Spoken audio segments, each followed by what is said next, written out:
তো বন্ধুরা, আমি এখান থেকে ব্লগটা শুরু করলাম। আজকে এসছিলাম ঋষির হোস্টেলে। হোস্টেল তো শেষ হয়ে গেল, পড়ালেখাও শেষ, ও চাকরিও পেয়ে গেল, আর ওর জন্য হোস্টেলের জিনিসপত্রগুলো নিতে এসেছিলাম। তো কিছু বন্ধুরা এসছে, সেটা আপনাদের দেখাবো।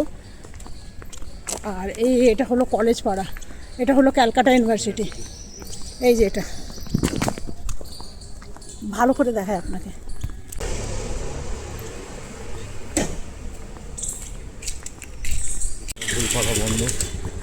আজকে রবিবারে দেখুন কলকাতা নির্ঝুম। বলো, রবিবার বলে কলকাতা বন্ধ। আর রবিবারের বইপাড়া, একটা দোকান খোলা নেই, একটা মানুষজন নেই।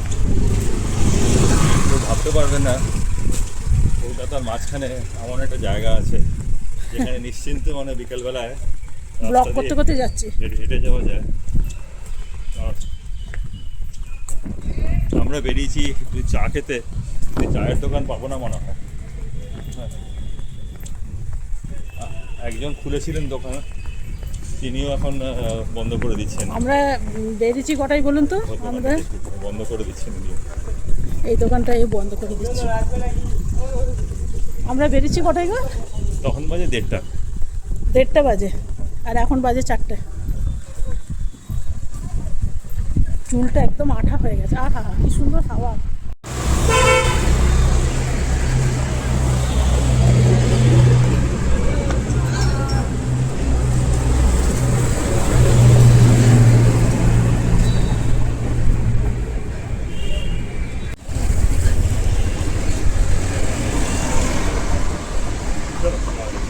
অন্যদিন কলেজ স্ট্রিটটা একটা অন্যরকম থাকে, আজকে একটা অন্যরকম। আজকে একদম ফাঁকা, কোনো দোকানপাট, চায়ের দোকানগুলো আজকে বন্ধ। চলো। অ্যাকচুয়ালি ঋষির হোস্টেলের অনেক জিনিসপত্র ছিল, তো ঋষি একলা নিয়ে যেতে পারবে না, সেই জন্যই আমরা এলাম। ওলাতে করে নিয়ে চলে যাবো, ওলা বা উবেরে করে নিয়ে যাব। অনেক আছে, 2 বছরের জামা কাপড়, বই, খাতা, এগুলো আছে। চলুন চায়ের দোকান দেখি। এটা হলো ক্যালকাটা ইউনিভার্সিটির মেন গেট। আরেকটা গেট দেখালাম না, ওইদিকে আরেকটা গেট আছে। আর এখানে বেশ তামার কিছুগুলো জিনিসপত্র বিক্রি হচ্ছে, জানেন। আমার দেখে খুব ভাল লাগলো। একটা দাঁত খুঁচানি আর কান খুঁচানি নিয়ে নিলাম, জানি না কি হবে, দেখে ভাল লাগছিল, নিয়ে নিলাম। তবে অনেক দিন পর ট্রাম দেখলাম, জানেন, দেখে বেশ মনটা ভাল লাগলো। এখন বেজে গেছে ঘড়িতে 3টে। আমরা চলে এলাম স্বাধীন ভারত হিন্দু হোটেল, তো সেখানেই খাবো। তো ঋষি নিয়ে এলো যে কোনো এক সময় নাকি নেতাজি সুভাষচন্দ্র বোস এই হোটেলে খেতেন। তো সেই হোটেলে আমরাও খেতে চলে এলাম, দেখি কীরকম খাওয়া দাওয়া পাওয়া যায়।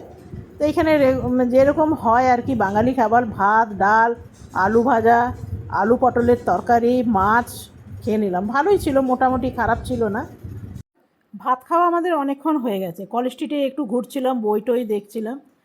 তো এরপরে মনটা একটু চা চা করছে, তাই একটু চা খাবো। তো এখানে চা বানাচ্ছে, করা হয়ে গেছে না গরম। দেখুন এই ফলগুলো কি সুন্দর দেখতে না, গাছ ভর্তি করে আছে, একদম নিচ থেকে ধরেছে, দারুণ সুন্দর দেখতে লাগলো। তাই একটুখানি ক্যামেরা করলাম। তো হাঁটতে হাঁটতে চলে এলাম ঋষির কলেজে। তবে এটা কলেজের পেছন দিকটা, এটা হলো ঋষির কলেজের মেন গেট। এই কলেজেই ঋষি পড়তো। আর ঋষির এখনও কোনো জিনিসপত্র গোছানো হয়নি। ঋষির হোস্টেলে না মেয়েদের অ্যালাউ করে না, আবার গার্লস হোস্টেলে কোনো ছেলেদের অ্যালাউ করবে না। এমনকি মাকেও অ্যালাউ করে না, মা, বোন ঋষির হোস্টেলে এদের অ্যালাউ করবে না। আবার মেয়েদের হোস্টেলে ছেলেদের অ্যালাউ করে না, এমনকি বাবাকেও ঢুকতে দেবে না। যদি ঋষির হোস্টেলে আমাকে ঢুকতে দিত, তাহলে তাড়াতাড়ি জিনিস গুছিয়ে নিতে পারতাম। ঋষি আর ঋষির বাবা ভালো করে গোছাতেও পারছে না। এদিকে ঋষির 2 বান্ধবী এসছে, তাদের সাথে আপনাদের পরিচয় করে দিই। এরাও চাকরি পেয়ে গেছে। কালো রঙের যে ড্রেস পরে আছে তা সে এখনও পড়া শেষ হয়নি, তার কিছুদিন বাকি আছে। আর ঋষি পেয়ে গেছে, আর ও পিঙ্ক কালারের যে পরেছিল সেও চাকরি পেয়ে গেছে। এই যে দেখুন ঋষির কত লাগেজ, দেখুন এগুলো তো কিছুই না, আরও আসছে, আরও এক এক করে বেরোচ্ছে। আর এদিকে আমাদের ওলাও চলে এসছে। তো ওলার মধ্যে চলুন এরপরে জিনিসপত্র ভরে নিই। এই যে দেখুন, দেখছেন বালতি, এগুলো হলো বই খাতা, আরও আসছে। 2 বছরের জিনিস কম নাকি বলুন তো? 2 বছর থাকতে গেলে অনেক কিছু জিনিস লাগে, কিছু কম হলে তো কিছু চলবে না। এইগুলো তো আছে বালিশ। চলুন গাড়িতে গিয়ে বসি।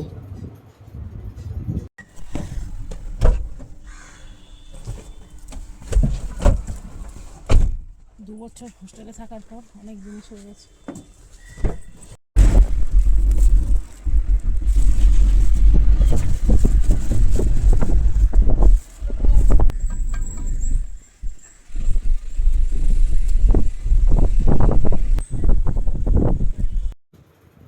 একটু পেয়ারা কিনেছিলাম জানেন, পেয়ারা খেতে আমার খুব ভাল লাগে। আর এটা পেরোচ্ছি মোহিনীমোহন। আর এদিকে মেঘটা কত কালো করে এসছে দেখুন, মনে হচ্ছে কিছুক্ষণের ভিতরে ঝড় বা বৃষ্টি আসবেই আসবে। যা কালো করে এসছে মেঘটা, দেখছেন অনেক কালো।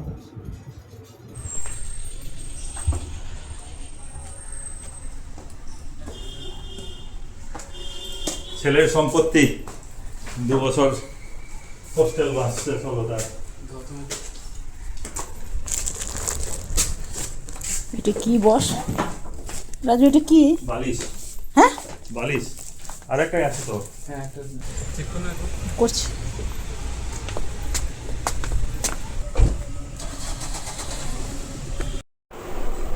এই হলো রিসি, খুব টেনশনে খালি মাথা চুকাচ্ছে। এখন বাজে 4:13 আর দেখুন মনে হচ্ছে না অন্ধকার হয়ে গেছে। এখন ভালো করে আপনাকে দেখাই, দেখুন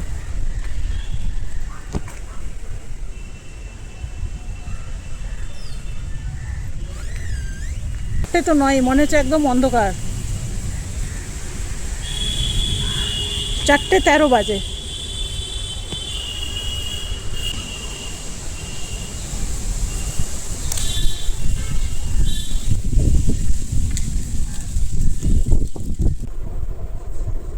দেখুন এখন বাজে 4:15, অন্ধকার হয়ে গেছে।